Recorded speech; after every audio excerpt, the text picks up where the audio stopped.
রাতের ঘুম হারাম করে দিনের রৌদ্র মাথায় নিয়ে এদেরকে বড় করতে হয়। মানুষ শুধু ফল দেখে, গাছে পানি দেওয়ার কষ্টটা দেখে না। আসসালামু আলাইকুম।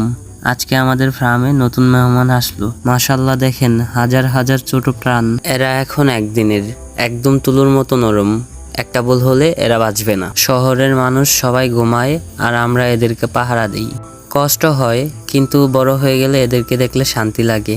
এটাই জীবন, এটাই কৃষকের জীবন। উপরেই হিটার চলতেছে, এটার ভিতরে 45 ডিগ্রি তাপমাত্রা লাগবে।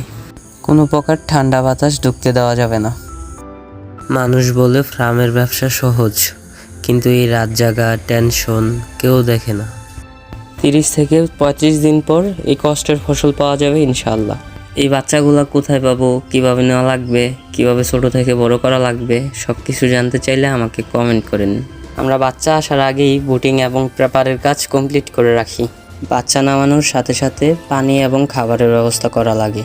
বাচ্চা আসার প্রথম দিন 24 ঘন্টা পানির সাথে চিনি অথবা গ্লুকোজ খাওয়ানো লাগে। আপনারা দোয়া করবেন যেন সবগুলা সুস্থ থাকে। কৃষকের কষ্ট যারা বুঝেন তারা একটা লাভ রেখ দিয়ে যান। আর এমন আপডেট পেতে প্রোফাইলটা ফলো করে রাখেন। আল্লাহ হাফিজ।